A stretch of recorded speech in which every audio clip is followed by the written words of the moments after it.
Right. Okay, let's get into this. Today we're doing a deep dive into Christian sci-fi, specifically the first episode of Eternal Horizons called Genesis of the Stars. Hmm.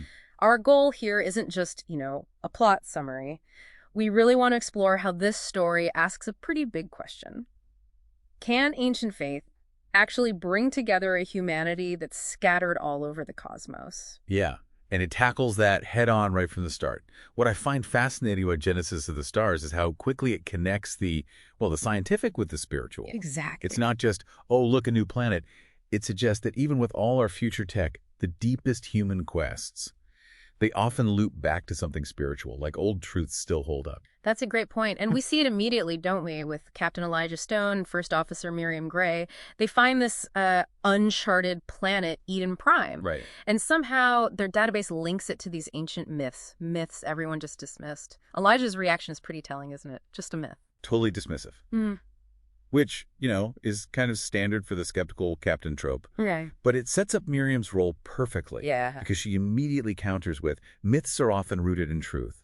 And that line, it's not just dialogue, it's basically the show's mission statement, pushing them to look again at history, at belief. It makes science and faith partners in discovery, almost. So they follow that lead, they go down to Eden Prime, and what they find is, pretty staggering. This towering ancient temple. Covered in Christian symbols. Imagine seeing that on an alien world. Right. And inside, they find the artifact, this glowing orb with inscribed texts, the orb of faith. This feels like more than just a plot device. Oh, absolutely. It's a massive statement. It forces the question, what does faith even look like when you can travel between stars? And then Miriam reads that inscription. He who possesses the orb of faith shall unlock the gates of heaven. Pretty direct. Yeah. Very direct. No ambiguity there. It connects this physical object to this ultimate spiritual reward. And you see a click for Elijah. He says, this is more than just a relic. It's a testament to our past and a guide to our future.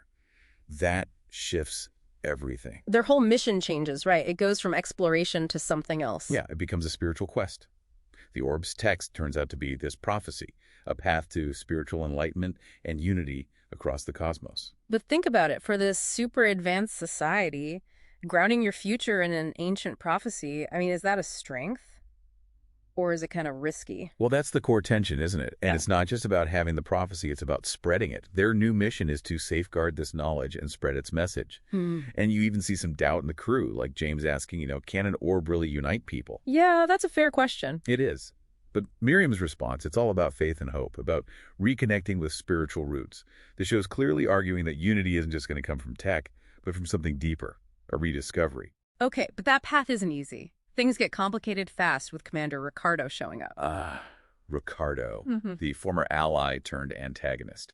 Classic. He ambushes them, claims the orb belongs to all of humanity. This feels like more than just a space battle brewing. It's ideological. It absolutely is. It's a fight over who controls the spiritual narrative, right? Who gets to interpret and share this truth. It echoes so many historical religious conflicts. So how do they handle that? Well, crucially, it's Miriam again. She appeals to the orb's own message. Unity and faith, we must work together. And somehow that works. It cuts through the tension. It softens Ricardo. Yeah, it leads to a truce, a new beginning, together. It's a clever twist. The potential conflict actually ends up proving the orb's message about unity. That is clever. So they team up and they decode more of the orb's message. And Miriam finds the final message, which she calls a call to action. We must spread this knowledge to every colony, every planet. So it goes from finding a thing to understanding it to now basically galactic evangelism. In a way, yes, it elevates the whole mission.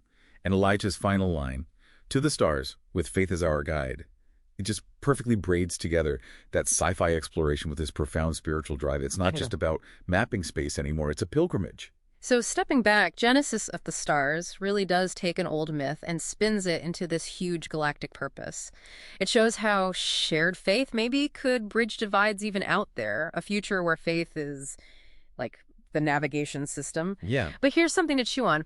If this message is so powerful and unifying, What happens when different groups inevitably start interpreting that prophecy, that Orbis message, in different ways? Yep. Could the biggest challenge not be hostile aliens or rival commanders, but actually the complexity of spreading and maintaining one faith across a vast, diverse galaxy?